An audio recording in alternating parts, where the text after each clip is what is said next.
Charles, you are the wind beneath my wings. Oh, thank you, darling. Oh, thank you. I am not the technical one here. I know. I freely admit that. You know, we come up with these ideas and you make them happen. Like, how did this come about? Believe it or not, it's all because of Anchor.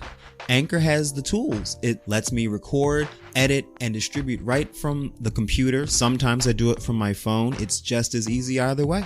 Wow. Yeah. We're on like dozens of platforms, though. It's true. Anchor makes it easy to distribute our podcast on platforms like Spotify, Apple Podcast, and dozens more. It's everything we need, and it's all in one place. And you'll love this part. It's all completely free. Oh, thank God. Right. I use Anchor for pretty much every aspect of getting our show out there and into the listeners' ears. That's amazing. It is. And if you, dear listeners, want to get into the podcasting game, you just need to download the Anchor app or go to anchor.fm to get started. Maybe Anchor's the wind beneath my wings. Hey!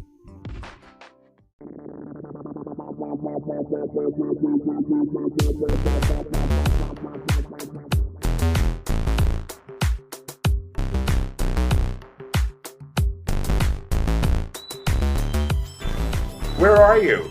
We are in New Jersey.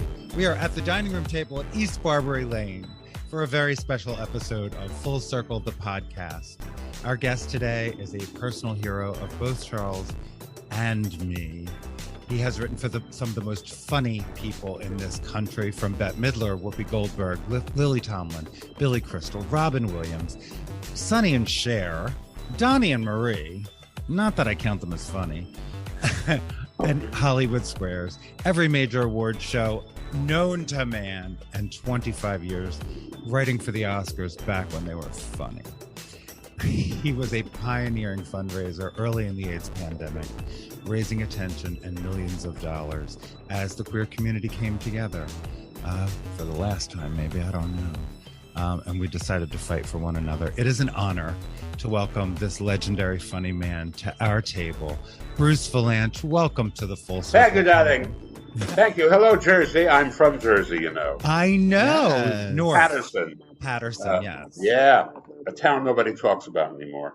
It's true. Well, you could smell New York from Patterson, or is it vice versa? Or vice versa, more like. Yeah. I mean, you know, Patterson was the Silk City, the textile center. And then way before I was born, that business went south where the labor was cheaper. Right. And, so it was kind of on its last legs when I was growing up there. But it was a good place to grow up because it was fun in itself. It was called, for me, it was right across the bridge from New York, so I could go in for theater and all that stuff. Right. And it was also a good place to, you know, you wanted to get out of it and into the big world. Right. Right. Now, but you're not there. You're not up there. Where are you? And are you allowed to say? Or are you afraid? Of course. No. We're about 20 minutes outside of Philadelphia, so we're south. Oh, you're on the other Jersey. side. Yeah, Yes. everything was either New York or Philly back then. Right. So Yeah. the city for You're us, you're like Cherry Hill cherries.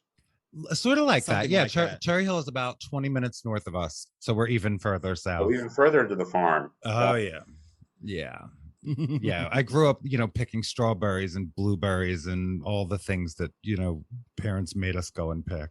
Wow. Where the All first 5 minutes of that is fun, but then my father's like, no, we're filling a flat.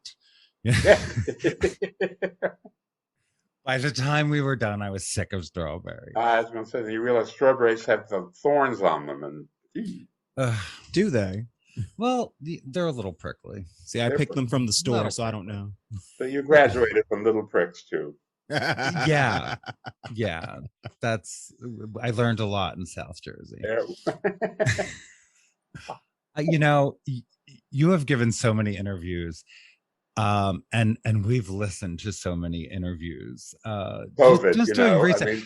Pandemic living. Right. And right, and it feels like I've known you forever because you've been around forever. And I wrote the very first song. I'm serious. I fell in love at the time with Bette Midler. I had that cassette tape with the Sophie Tucker jokes on it. That I had that Live at last. I played it and I played it and I played it. Mm-hmm. And the question I have is, how many of those jokes were Sophie Tucker's? Were any of them? Probably. I mean, they were Sophie Tucker in her. I was going to say in her prime, but they were earlier Sophie Tucker. Okay. Um, by the time I saw her when I was a kid, it was towards the end of her life, and she was a grande dame, Yes. and she was risque, but she didn't do those jokes. She did a lot of risque kind of songs. But back in the day, she did jokes similar to that, but Right. they were in her voice, and a lot of them. I mean, I collected. Red Fox gave me a few of them, and Henny Youngman gave me one, and then I made a lot of them up, Right. Right. and and harvested them for various people. They were the kind of jokes that were they had hair on them already. I mean, the challenge there was because Bet didn't want to swear or be terribly graphic. So Mhm. always we had to pass the sort of test where it was about old people having sex most of the time, Right. and but we had to do it. We had to kind of go into it obliquely, which sounds already like a joke. But Right. so that's the long form answer. I wasn't around to actually hear it. I think there are one or two, but I can't remember which ones because I mean, it's only 50 years. It's only been 50. Get me the digitalis, quick. But I always loved that, and my mother was a huge Sophie Tucker fan. Um, in fact, my cousin just got me one of her albums for Christmas. That a Sophie Tucker album he bought in an antique store. And because my mother always reminded my cousin of Sophie, and we used to call her Sophie behind her back. But Well, she was very legitimate. I mean, oh even yeah, when I was growing up, I mean, she was a huge star, and she was on television and etc. But even when I was a kid, people would talk about her. They'd say, "Oh well, it's not like her in the old days," because they were alive. They were old enough to remember her in the old days. right. This was when I was a kid, so they said, she was bawdier and all that kind of stuff. But she cleaned it up. I mean, she was very elegant. But her albums they weren't party albums. I mean, there were people like Belle Barth and Pearl Williams and the Sensuous Black Woman who made these albums that were just so people listened to, and they were really filthy. Oh Every yeah, Red yeah. Fox did that too. They were Mom's Mabley, although she performed live a lot. Well, they all performed live a lot, but they were much dirtier than I mean, conventionally dirty Right. Oh and yeah. stuff. Right. As opposed to, and that's what my mother had the party albums. Yeah, I don't think they're playable, but they're here in this house somewhere. yeah, Uh, yeah. Well, we had them. I have to say, we had them. I yeah. recently heard Parents had Lawanda. a healthy appreciation of that. Right. I recently heard Lawanda Page's old comedy Yeah, albums, and that was too nasty for me. yeah. Lawanda was one. Woo. Well, that's why Red Fox brought her in on Sanford because they were from the old days, right? Right. From the TOBA circuit and the Oh Apollo, wow. all those places. And I always heard she was dirty, but I figured she was dirty like he was dirty, which was kind Well, of that's sort of to the left. what's so bizarre is that when they get really, a lot of them got really famous on television, where of course they couldn't be who they really were, Right. Right. and then people would flock to see them, and of course they had their old act. Right. That was what I worked when I worked for Red Fox. It was to give. I mean, he would come out and he needed an act to start with, and then after he did like 40 minutes, he would say, "Okay, now thank you for coming to see Red Fox. Now I'm going to bring out Lola Falana, who's going to dance for you and sing. And when I come back, I'll talk more, but it will be Blue Fox." Ooh. Oh. He was Oh. warning them. And Mhm. so the people who would come with kids to see Fred Sanford Uh-huh. would feel like they had a show. But the people who would come to see Red Fox would also get that. They just had to wait a little bit longer. Right. You Oh, know? Okay, that's that's fantastic. smart. I love that. I love that. And Lola got work, which was great because Lola was Exactly. It's also good. Yeah. I grew up, so I mean, I'm 56. So yeah. I was a kid watching, like Sonny and Cher in real time, like the variety shows were still there, and Carol Burnett was still big, and just that whole era. So that's how I knew who Lola Falana even was. Right. Well, she had a show She for a did. minute. She had, I think it was a summer show, but She did have a show. 'Cause I almost worked on it. Almost. I was doing something else, but I almost worked on it. I think I may have spent a day over there doing, I don't know, working with them or something. I'm trying to remember. It was in the 70s. And if you can remember the 70s, you weren't there. You're right. I remember the 70s. Because I was a child. Otherwise, I'm sure I would. That's the best excuse. I was in my pajamas and being raised by a television. I'm saying nothing. Really. He was Smart born. money stays out of the convo. He was born in 75. Weren't we all? At least the ones, yeah. That was when I came out to LA, actually. So that was when a major life changing year, 75. Oh, okay. All right. Well, for him too, obviously. That much I remember from the 70s. Right. The move. I love the story because it's a little bit of what we try to do here with this show, but I love the story about, when you were in Chicago and doing the clubs at night and kind of just, looking at the news. I mean, which really, you build a big chunk of your career out of doing just that. Well, I was writing for the Chicago Tribune, so I had a reason. I could show up, and there was a club called Punchinello's at Rush Street, which was the Chicago nightclub district, and I would show up like 11 o'clock, and talk about the events of the day. So I had some experience about writing on the fly.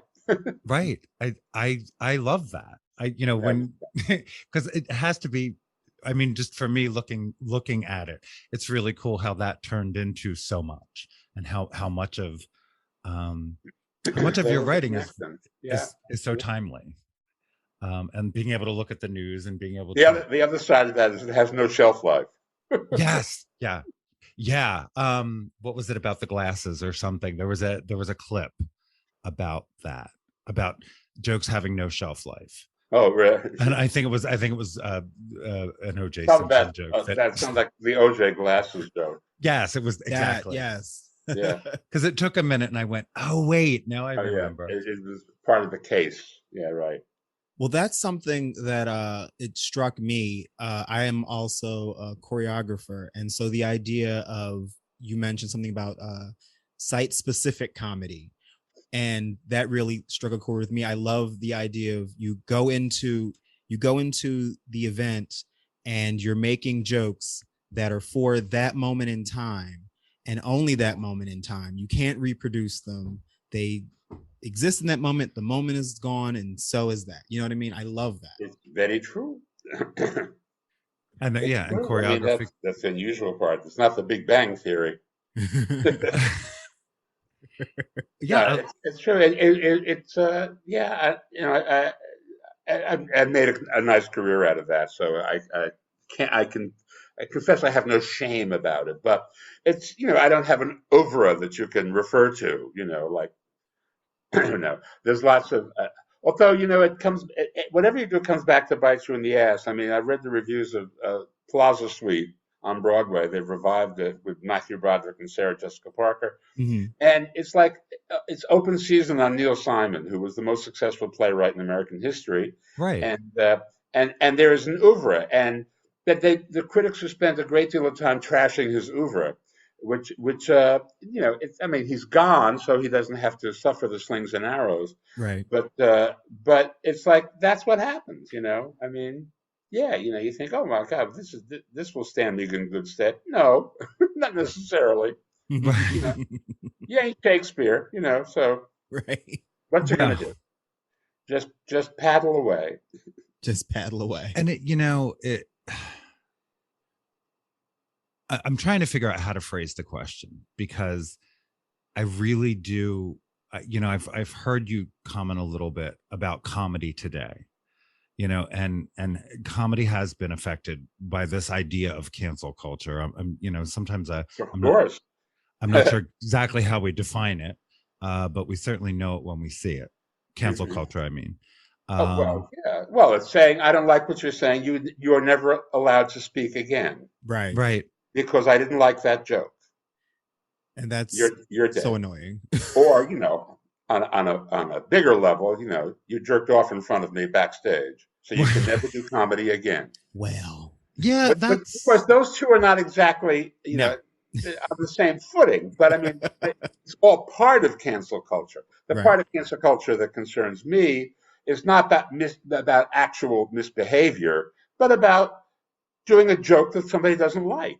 Yeah, that's tough. Yeah. It's really Or tough. being a clumsy flirt and Right. having it misinterpreted, Right. and the idea that the victim is always right no matter what. Before which Yeah. crosses out a concept of due process, Mm. crosses out a concept of innocent until proven guilty. No, you're guilty as accused because you've been accused. That's cancel culture. Yeah, and that's hard. Yeah. That's hard because we are seeing that happen. And Right. there's a lot of nuance. It's especially hard when you know the situation where you were there Yeah, of course. for a chunk of it, and then you watch it play out so differently, in the media. That's tough. And you had commented, because we recently lost Gilbert Gottfried, and I saw, you had he was really, I think, one of the first to go down in spectacular fashion because somebody didn't like a joke. Yeah, exactly. Because I don't know what he did a joke. It's not a tsunami joke, something like that. Yeah, it was Right. like, as they say in Japan, another girlfriend will float by in a minute or something, something to that effect. And it was like, wow, the backlash from that was a lot, because I didn't think it was mean spirited. I mean, I didn't. Well, I mean, the backlash that mattered was from Affleck, Right. Yeah. who fired him. I mean, Right. it was a corporate decision because they did not want to be embroiled in any kind of cultural dispute. Right. Howard Right. Stern gets away with everything because there is no corporation. The corporation that hired him wants him to do that. Right. True. So there's never a question when he does these things of him being fired because that's his gig. Yeah. And because the corporation who hires him is only selling Howard Stern. Gotcha. They're selling a radio show. Right. Affleck is selling insurance, and they don't want this guy getting in their way by dint of association. Yeah. So that's kind of classic. I mean, who knew it was the first wave of this kind of stuff. I mean, because what's happening now is much more trivial than that. Because but we've also seen that corporate thinking can work in our behalf when the occasion rises. I mean, Right. When Mike Pence was governor of Indiana, a whole bunch of corporations said, if you pass this anti-gay legislation, we're pulling out of the state. Right. Yeah. Yeah. Right. And so they didn't pass it. And that's corporations working for the good, as opposed to corporations, running scared. And it took them a little bit of time, but we're seeing that with Disney. I mean, we're seeing Disney fighting with Florida. Yeah, well, I mean, the guy who took over Disney was not prepared to be running Disney. He did a good job running the parks, I guess, but when you're in that entire corporate structure, when you have that brand, you can't make missteps like that. Right. Yeah. I mean, he was unaware of the fact, which is wide open, that Disney has had the most successful and activist organization of gay employees of any major corporation in the country. Right, yeah. Of course. So, I mean, that he was unaware of that, and could shoot his mouth off the way he did was indicative of his lack of preparation for the gig. Right. And I may never work at Disney again, but find the lie though. But it's true. It's true. It was really something to watch, and we were kind of following it. And Abigail Disney, I think, was the first one. It was the first Disney heir to. Well, she's the thorn in the family side. I saw that. I mean, and she's always the one who says, "Well, now there's a trans, right? Somebody's trans." Yeah. There's a trans young man who spoke up and spoke out. A growing cohort of Disney family members. Yeah. Well, who are there as vigilant. Yes. And good, because DeSantis is insane. Well, this legislation that he wrote. Yeah. Meanwhile, that it was to his advantage to have Disney be self-governing, because Right. Florida didn't have to worry about it. And they're they may be the largest employer in the state. Who knows? Yeah, Probably. I Generally, think the they are. state is the largest employer in the state, but that's just speaking generally. Right. But I mean, the fact that nobody tapped him on the shoulder and said, Ron, this was your idea. Yeah. Now you're going to say this is a bad idea. Right. So you're opening up that kettle of stinky fish. Like, let's look at some other of Ron's bad ideas. Oh my. I don't remember the divide being as crazy as it is today. Like this little town where I grew up was a Republican town, and my mother was very involved in Democratic politics, but I didn't know who was a what, or because they looked at the life a little bit differently.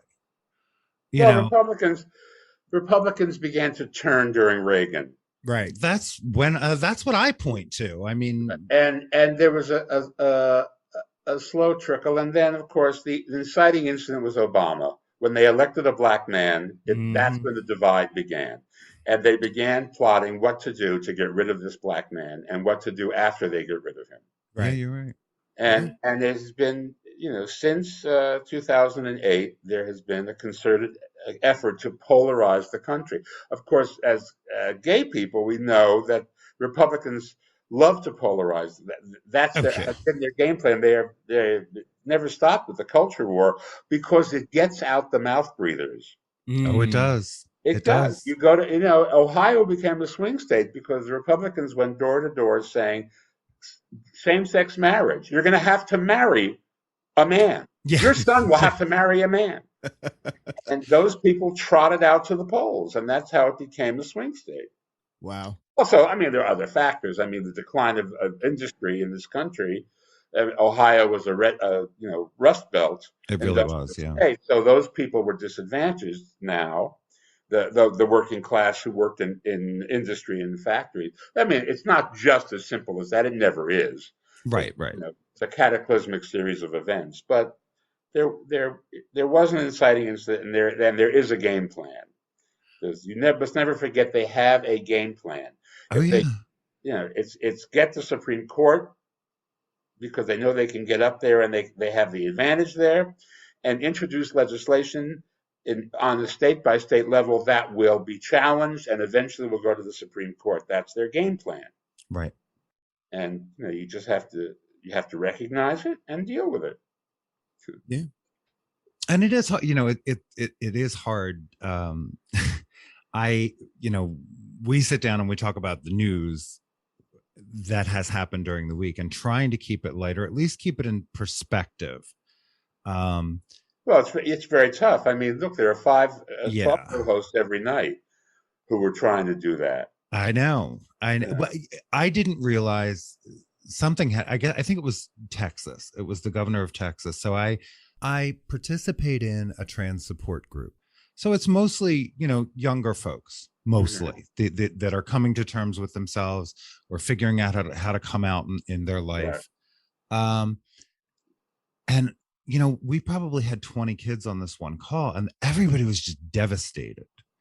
And I hadn't even heard the news that day. And I said, what happened? And the governor did, and I Googled it, and I'm like, look, they know this shit is unconstitutional. They know this is ultimately not going to fly, but you're supposed to get upset like this. Now make you vote, right. But trying to balance the plan. And by the way, they don't know that it's not going to fly because they have packed the Supreme Court. Well, you're right. So that you're right. And that's where these cases will wind up eventually. Yeah. They're unconstitutional until, you're right. Until Amy Conehead Barrett decides that they are constitutional. That part. That is terrifying. If there's one thing I wish that Biden would do, it's put 4 more justices in, but I guess that's not Well, they have to kill all 4 justices. Well, but I mean that, or they'd have to, be convinced to go away, but those guys are not going to go away. Oh, no.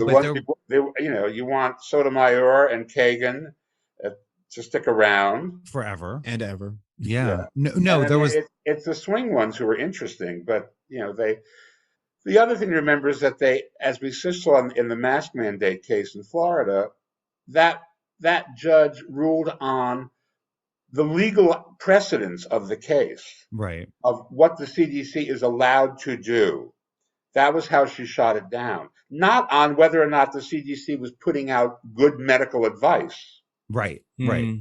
It was decided, her decision was 59 pages of legal gibberish about what rights they had in the case, Mm. and nothing to do with the merits of the case itself. Right. Yeah.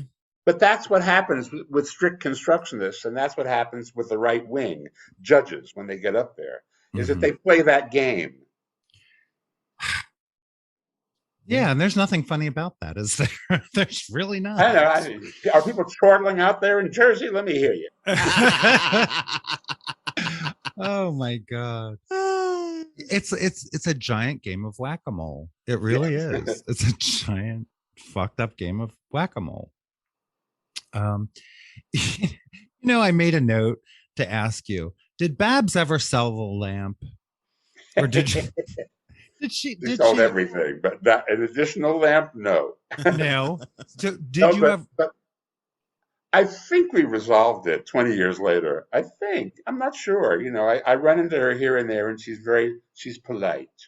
But nothing beyond that. Not that we were chummy, but right. I did work with her for free, and did some benefit stuff and all that. And of course, I admire her, and she was one of the first people I discovered who I felt that bond with, that people felt at the beginning with her, because she looked like girls I'd gone to Hebrew school with, and she had this phenomenal talent, and she was unusual, and it just seemed to say that you don't have to be cut in the conventional mold to be the greatest star. Right. Indeed, yes. And that was the beginning. She certainly, I don't think that Bette Midler would have happened had Barbara not happened first. Although that may be shortchanging Bette, but I think that there was an atmosphere of acceptance for that kind of eccentric performer. Right. Right. I see what you mean, yeah. That was not there before Barbara.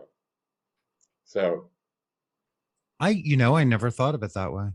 I never thought of it. And then Bette opened the door for a lot of people as well. Once she hit, there were a lot of girls with Jufros. Yeah, right. A lot of girls from my Hebrew school class who were out there singing the blues, and Well, and that amazing things happened, and I love that you have always written for women back when there weren't that many women in comedy, really. That's true. They were a rare breed, because it was a tough game back then, because like everything else, there weren't a lot of women in high-ranking positions anywhere. Well, that's true. So they were very few. Toady Fields is cited as being one of the first. Toady and Phyllis and Joan are like the ones who broke through at the beginning. There were comics who were, people in comedy loved, like Jean Carroll, and who would show up on the Sullivan Show periodically. Right, I remember her. Yeah, but the big there were so many big male stars, and none of those women had their own sitcom or all that. The sitcom stars were people playing characters like Lucille Ball and Eve Arden. Right. They weren't. It wasn't the whatever show, the Dixie Leonard Show. It wasn't. There wasn't that. And so it was. But I wound up writing for. Well, actually, I didn't write for Toady. I almost wrote a show about Toady. That didn't happen, but I knew.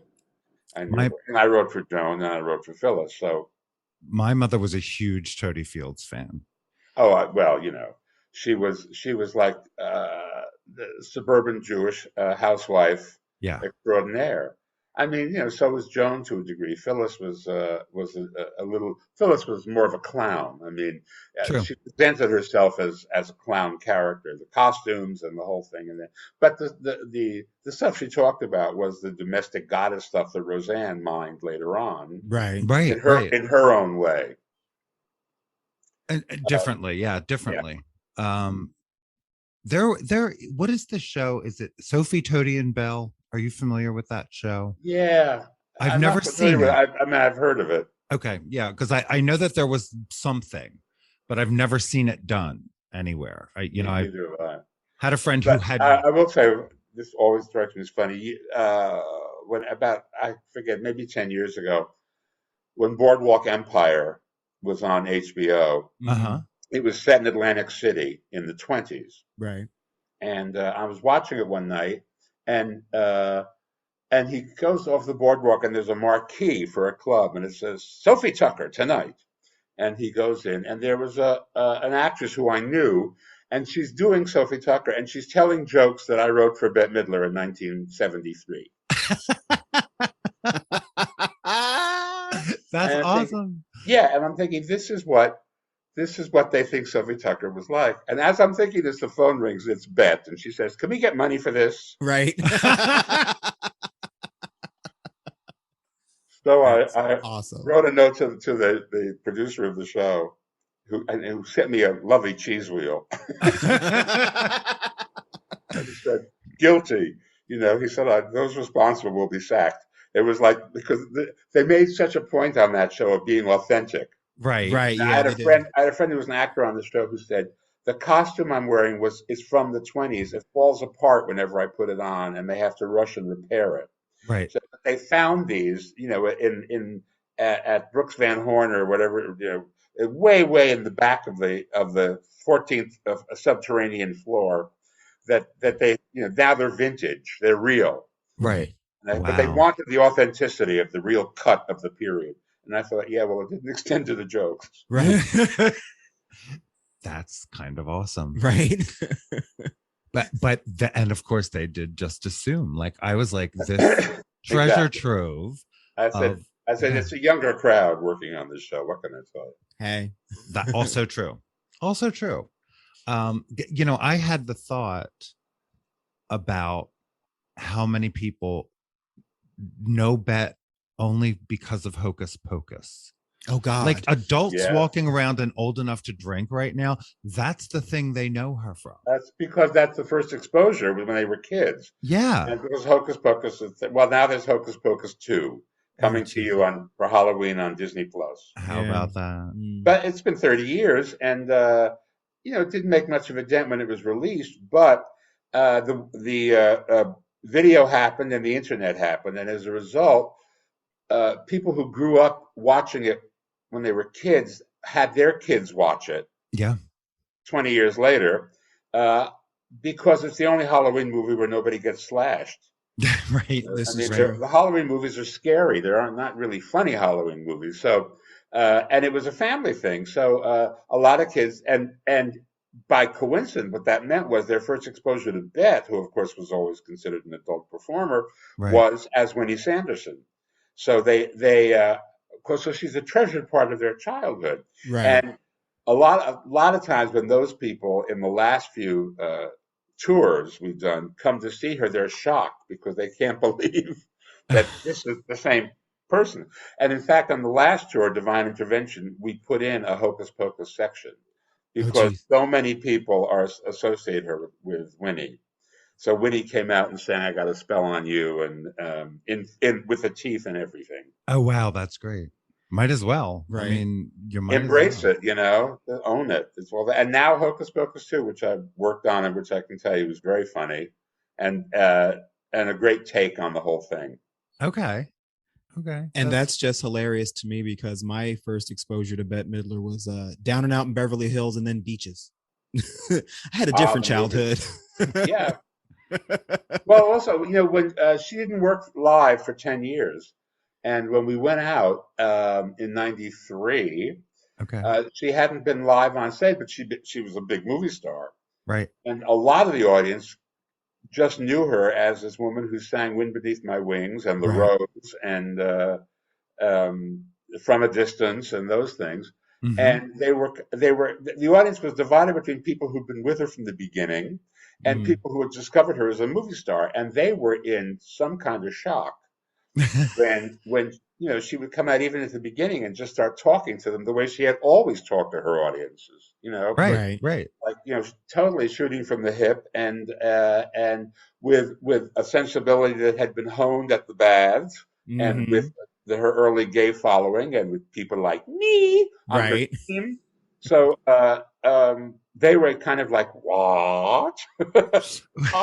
But as the evening would go along, they kind of they embraced it because they saw. I mean, what I always saw in her was that she was so far ranging. I mean, she could change on a dime. She could make you cry and make you laugh and be naughty at the same time, be Right.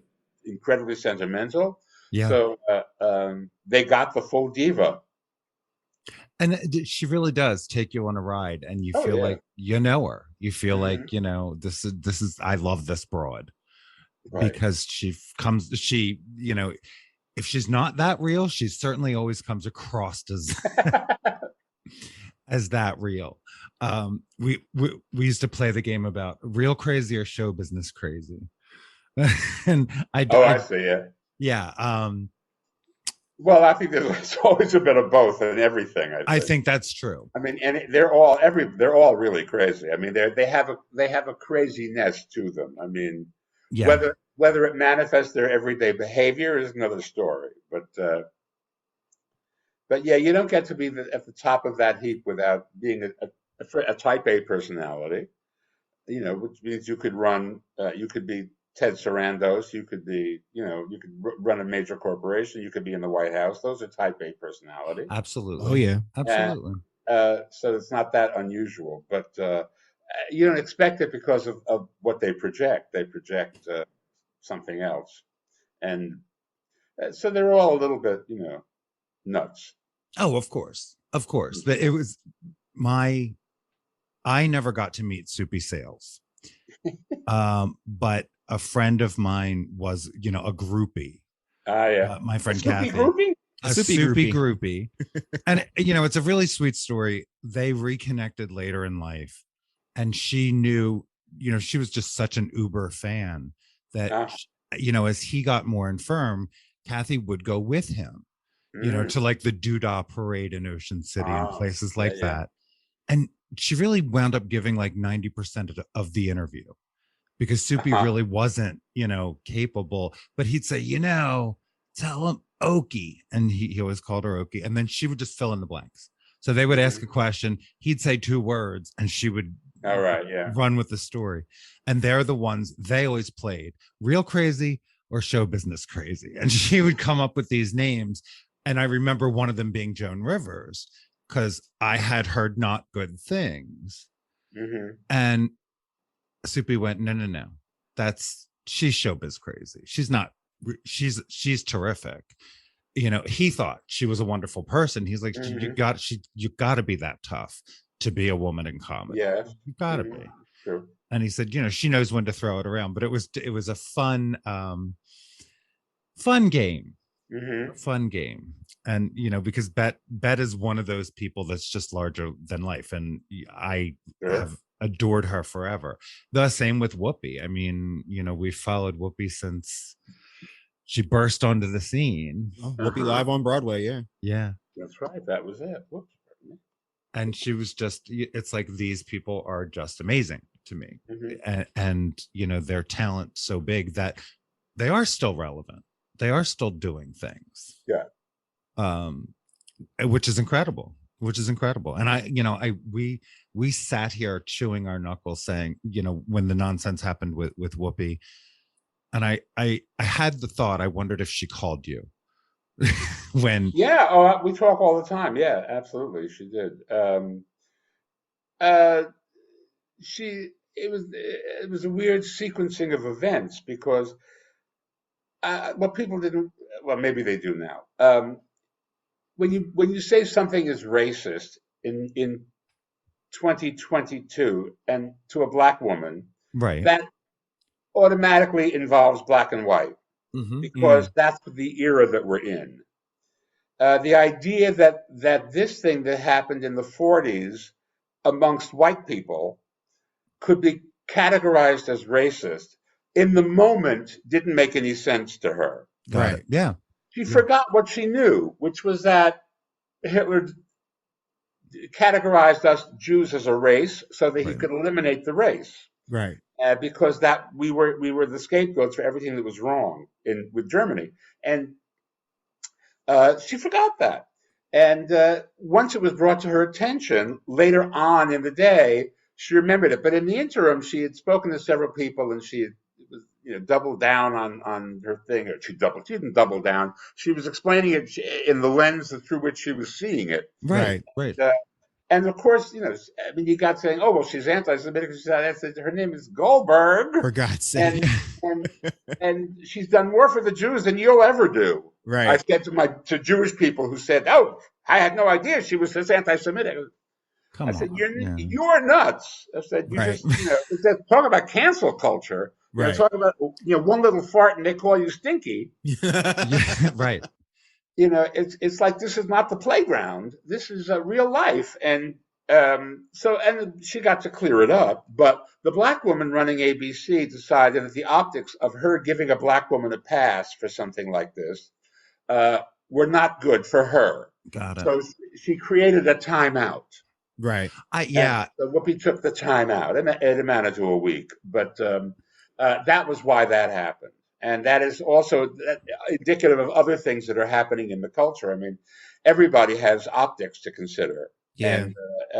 And these were her optics, not Whoopi's, obviously. And she went with it, and she came back, and the whole thing. There was early talk, and I think it was always just gossip, but that she wouldn't come back. That would just do it. And that was we were sitting here going, "Oh, I hope she does. I hope she does not just walk away and quit." Early talk is early. It's uninformed, and it's right. I mean, but we live in a world of clickbait. It's easy to you post something saying, "Is Whoopi coming back?" Oh, I know. But Whoopi come back? Suddenly it becomes a thing. You mean she might not come back? Nobody said that. Right. It was a piece of clickbait that said, "Will Whoopi come back?" Yeah. And every day, I mean, you open your phone and it's just clickbait. It's just people saying the most outrageous things. I mean, just you're phrasing them as how Julia Roberts looks today. Right. I know. There's something wrong with Julia Roberts and how she looked. Why would you print that headline? Right.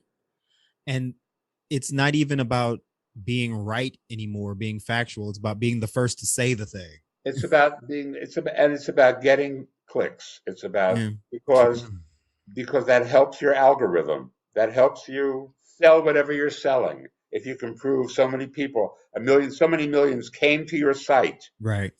That means this is a good place for you to sell tampons. Right. Right. It always comes down to, where do I sell the tampons? That's what it all comes down to. People from Modest are saying, "Let's see, where can we buy time to sell tampons?" And I use that because it's a nice vulgar product, but I mean, you can say that about crackers. You can say it about erectile dysfunction medication. It's the same thing. That's what I said about the whole Janet Jackson thing. I said it was what a terrible thing that he showed a nipple and it got in the way of the Viagra commercial. Right. Exactly. Right. Oh my goodness. We were talking. My friend is Elizabeth Coffey. And she was one of John Waters' actresses, and they're still friends. They've been friends for years. She has a different Sidney Lumet story than you do, because I said to her, you both have a Sidney Lumet connection. It's how Bruce wound up a blonde. Yes, right.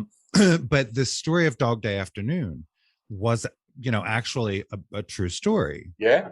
About this guy who did go rob a bank to pay for his trans girlfriend's surgery, and his girlfriend was Liz Eden, who was an actual trans woman. And my friend Elizabeth, she is in Pink Flamingos, the Flasher. Oh yeah. Yeah, that pre-surgery. She's Yeah, the trans woman who was the Flasher in Pink Flamingos. And Sidney Lumet loved my friend Elizabeth and wanted her for the role. And ultimately, it was the money people that said she looks too much like a girl. She looks too much like a real woman. And they cast Chris Sarandon, a dude with a 5 o'clock shadow in a bathrobe, to play, what I guess America's version of a trans woman was at that point. And he went on to win the Oscar. No, he didn't win. He was nominated. Or Chris Sarandon. Oh, I thought he did that year. No, I thought he got. He was nominated, but he didn't win. I don't know who did win. But 25 years of writing Oscar shows, I learned all this stuff. Oh, but yes. But he was wonderful in the picture. He was wonderful. I take nothing. He was terrific. It launched his career. Yeah. I think then he died young, so he got his. Well, there you go. There you go. But we were talking, and we were talking about that. We were talking about the John Waters connection, and she said, I heard Bruce was really amazing in Hairspray. What a great role. I had a great time, and yeah, I'm still friendly with John. Of course, too. Yeah, it was. I had the best time. I would do it again in a minute. But they're doing it now. They're touring it with Nina West. They have an actual drag queen playing Edna, but they're billing it. I don't know how they're billing it, with his real name, and then AKA Nina West, I think. So I mean, but it will be. I suspect, if they're doing it the way I suspect they would do it, because they believe in the material, he will be doing it as a man playing a woman the way everybody else has done it. Right. It won't be like when Barry Humphries was on Ally McBeal, and it was Dame Edna playing the character. Right. They won't do that. I think they will do it in the traditional way, but they will use the fact that he's Nina West as a part of the marketing of the show. Right. And I had no idea. It just had not occurred to me that John calls Hairspray his Trojan horse. That he rolled all of this subversion into Middle America. He says it's a very subversive show, and Jack O'Brien, who staged it and initially directed it, always says that to the cast. He says this is a subversive piece of work. It really is. And it is. Well, it is, because the audience believes that this couple is a couple, and they know that it's a man playing her. But by the time the evening is over, they have accepted them as a straight couple, and they've also accepted the interracial couple, which, of course, originally. It was not that hard to do, except when it played on cruise ships, and they got a lot of backlash about it. Really? Yeah, because people who take cruises are people who don't know what Hairspray is, and they generally don't get out of the house much. Right. And they wouldn't have gone to see it, but it's for free on the ship. Right. So they see it and they say, "What is this with these two men? And what is this with this interracial? You didn't sign up for this." Oh, but you did. And they said, "Don't, sorry, here, go back to the buffet. There's nothing they can do for you except buy you a drink. Right. You paid for everything. Right. So it's all inclusive." But in the real world, off of ships, and I've done a million gay cruises, and a couple of straight ones. But in the real world, it was subversive at the time, and the fact that it became a mainstream success, the original picture with Divine and Ricky Lake, right, is really what John is referring to, and then the fact that it became a big Broadway hit. I mean, it also retained its subversiveness, and that is, of course, the reason why Lainie Kazan has never played it, although she would love to have done it, because John always felt it was important to have a man play Edna, right? Because he was making that point. I agree. I agree. So this with Nina West is the closest it's come to being anything different than that. But I suspect it's not going to be all that different. I don't think so. I mean, Divine was a drag queen, so you know. Yeah, but Divine was an actress. I Yes, mean, an very much. actor, pardon me. And that Divine was a character, and then played these different, Francine Fishbaugh and Dawn Davenport, and they were all different. Right. Yeah. But they were all divine, and Lust in the Dust and all that kind of stuff. But he didn't come on every character, in a drag character. Correct. Yeah. So I fascinating human. And Elizabeth refers to Divi all the time, and Divine, Divi. and Divi, and how I'm trying to remember right before he died. I guess it was when when Hairspray was released, right? Right. And he had just been cast in a role where he was going to be able to play a man. Well, he did one picture called Stormy Monday. Okay. With Sting, and it was shot in Britain, and he played a mobster, a British mobster with a shaved head, and he was very Sidney Greenstreet. Oh wow. Okay. And he was good, and then he had just been cast, I believe, on Married with Children. Playing a straight character, or at least not a drag character. I don't know, maybe a gay character. I'm not sure, but I don't think it ever happened. I think he died right before that was supposed to go into production. He did, and that was tough. Yeah. But she said, she was talking about how happy he was at the time. That he was, and he was working with Katie Seagal, a harlot. Yeah, a harlot. One of our harlots, who became Katie Seagal. Was she a harlot? Katie was a harlot. The famous harlots are Melissa Manchester. I knew that. Who was the first crowd. Katie and Jennifer Lewis. Oh, how about that? Wow. She was a harlot. And they were, I don't know if Jennifer and Katie may have worked together. I don't recall. But, because they were all different tours. Right. But it's a lousy batting average considering how many harlots there have been, but it's pretty good. I mean, they're all very talented, and some of them, like Charlotte Crosley, who was in the original group with Melissa, was I did Hairspray with her. She was Motormouth on the road, and then went to Broadway in it, and she's had a whole string of Broadway credits, and she was one of she and Jennifer were Whoopi's backup in Sister Act. Yes, that's right. I watched that recently and was like, oh my God, that's Jennifer Lewis. Yeah. There was a time when I didn't know who Jennifer Lewis was. What do you know? Jennifer and Charlot were on the last Johnny Carson show with Bette. Yes. Where she made him cry. Mm-hmm. That was anyway, there's a little harlot history for you.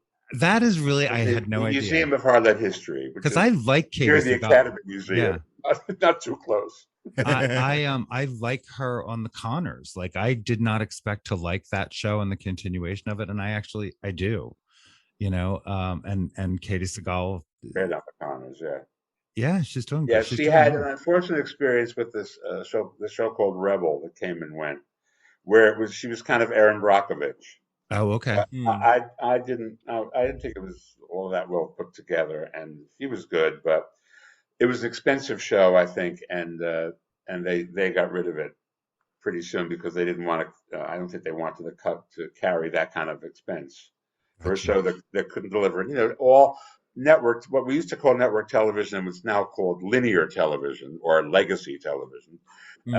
It's gone from broadcasting to narrowcasting. Right. Because the audiences there's so many other alternatives. I mean, it's a 500 channel universe, not to mention what you can do on your phone. Right. So just to get people to tune in at 10 o'clock on a Tuesday, to get more than 5 million people to tune in is a big deal. And a lot of other people will watch subsequently and on other platforms, but it's a commercial business. So if you're selling tampons, you want to know exactly how many women are watching yes, you do. at 10 o'clock on Tuesday. And one of the reasons that show sold was because it would appeal to women who buy tampons. It would appeal. There was a commercial reason for this. There were sponsors out there who would want to buy time on that show.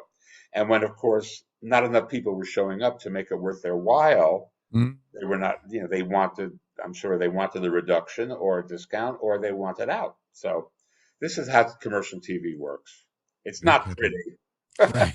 And What it's so different from from when I started, when you were kids. Oh yeah, because we had 3 network Yeah, channels, great, exactly. and then we had PBS, and then the 3 UHF channels. So we had Right. a big 7 Yeah. channels Mhm. my entire childhood. Yeah.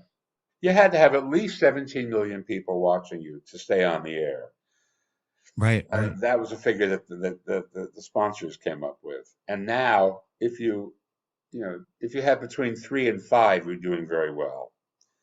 In Right. your initial broadcast, if you have over 5, you're a runaway smash. Isn't that interesting? If you're the current biggest shows are Dick Wolf's Chicago trio and his FBI trio. Dick Wolf is the biggest thing in network television Oh yeah. because how he about has that? Okay. 6 shows that all deliver. Yeah. You Yeah. watch all the Law and Orders. Well, Yes. and yeah, beyond that, he also has the Law and Orders. Although organized crime is not coming through the way he occasionally stubs his toe. It's true. SVU still though. And SVU is still old reliable. It's become the mothership, but now he's brought back the mothership, Law and Order.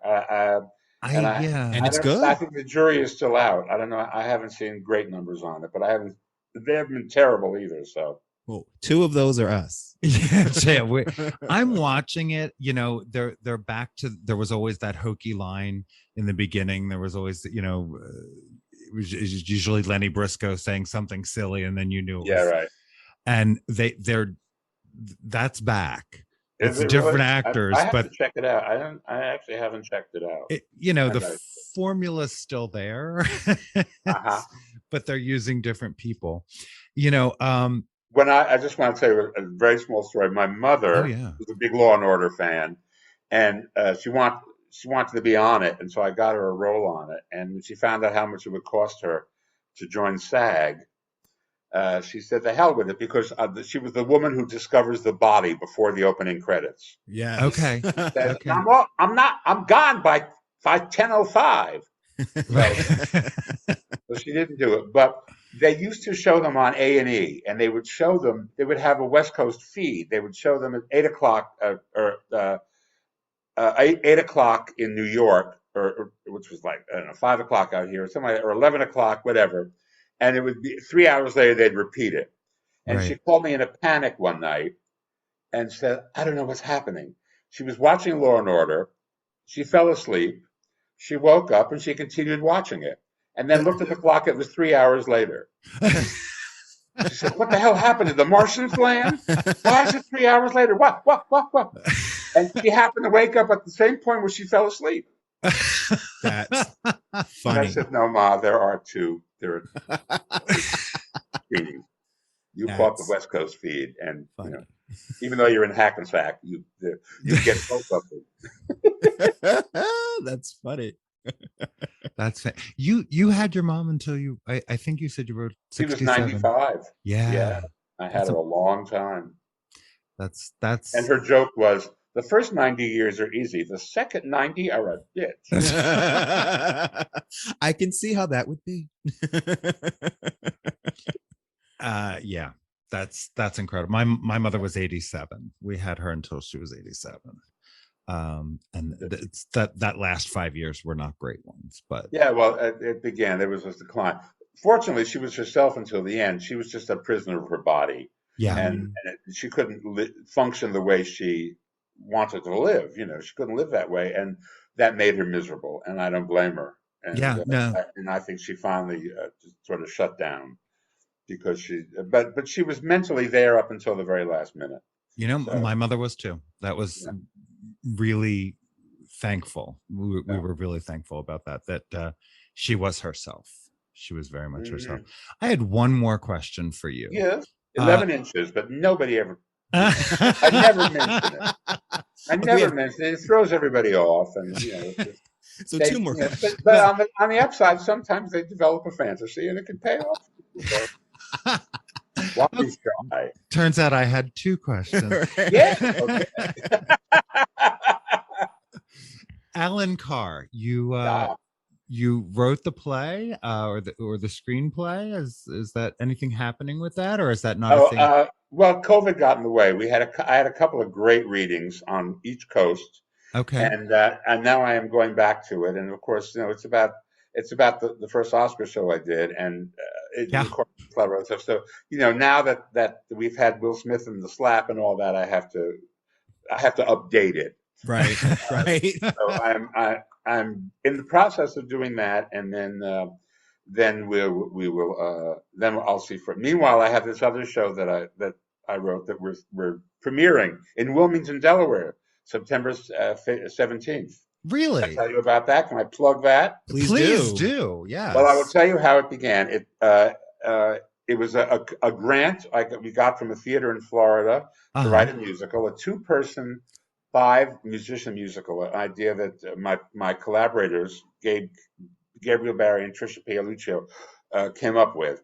And it's about a 40-year-old gay wannabe comedian who is working as a waiter at Caroline's Comedy Club in New York. And the pandemic hits and the club closes, and his relationship breaks up. And he goes to quarantine in the attic of his parents' home in Longview, Texas. Oh my! Where I'm loving this. where he has an intimate relationship with his imaginary friend, Dolly Parton. Oh God. So it's him and Dolly and 5 musicians doing various voices. And I wrote it, and we with Gabe and Trish, and Trisha doubles for Dolly on occasion, and Gabe is a director. And we did a Zoom, and they loved it in Florida. And so I had to go to Dolly and get the music rights. And I thought she would shoot it down because it was not, her brand. She develops everything, but she loved it, and she's now my partner. So now we are doing the show, and we're doing 4 regional productions of it. We're starting at the Delaware Theater Center in Wilmington on September 17th. Then we'll go to Fort Worth, Pittsburgh, and wind up in Nashville, where Dolly will unveil it with all the hats. She's not in it, but she will, it'll be. And I kept saying to her, this is amazing that you have the time to do this in between curing cancer and staging a moon landing. I know. What doesn't she do? So it's great, it's great that she likes it, and it's kind of a Valentine to her. But it's a funny show, and it's a warm show, and we're going to do a little stage reading next week in Sarasota, Florida, put it on its feet. Okay. Just to see it with an audience, and onward we go. It's called Yes. Here You Come Again. Will you? Because, of course, that's what happens. She keeps coming back to him in his mind. I love it. Will you come again? Here you come again. Here you come again. Here you come again. That Just makes like sense. Okay. Which is a song I think she sang. Yes. I think so. I think so. Yeah. So that's another icon Yeah. that Bruce Vilanch is working with. Yet another. There we are. Icon Central. Yeah, truly. Have my director call. Truly. Between bed and Cher and oh my God. Oh. Anyway, well, I have to go work with an icon now. So well, love, first of all, I can't thank you enough. Are you going to be in Wilmington when it premieres? I am. I'm going to be there. We'll rehearse it there for a few weeks, and then we'll do it. So I'll be there for about a month. And I did another show down there. They're a great theater, Delaware Theater Center. They're a company. They're terrific. I did a show that I'm no longer involved in. It involved Petula Clark's music, ironically enough. Okay. And so I was there for a month, and Wilmington's fun. And now, of course, it's like Biden country. So I imagine the place is full of administration types. Right. Oh, yeah. Who are there for when he's there and all that. So, and maybe we can cajole them into coming on a weekend. That would be cute. That would be amazing. We're And you flying really back might. for Yeah, you really might. We We will. Jill a thrill. We will absolutely make it a point to be there, and we would love. Oh, from where you are, yes. I mean, my friends in Philly well, everybody who works there. This is not a dirty secret. Most of them live in Philly, and they drive into Wilmington every day. But that's because I don't know why. That's because Well, if they're queer, that's because. Okay. There's the answer. Yeah. But a lot of them are. A lot of them live in Wilmington, but they Right. do come down from Philly. But a lot of the audience does come down. They come from Philly, and I mean, my friends in Cherry Hill are organizing already. So Wonderful. Okay. Wonderful. Well, we would love to see the work and get a chance to meet you in person. Hey, baby. All right. We'll organize that. I cannot thank you enough, Bruce, for giving us this time. That was perfect. We could talk to you all day. I drink it all day. All right. Thank you so much. Have fun. I will see you. All right, so Take care. Much. Full Circle is a Never Skirt Productions podcast, hosted by Charles Tyson Jr. and Martha Madrigal. Produced and edited by Never Skirt. Executive produced by Charles Tyson Jr. and Martha Madrigal. Our theme and music is by the Jingleberries.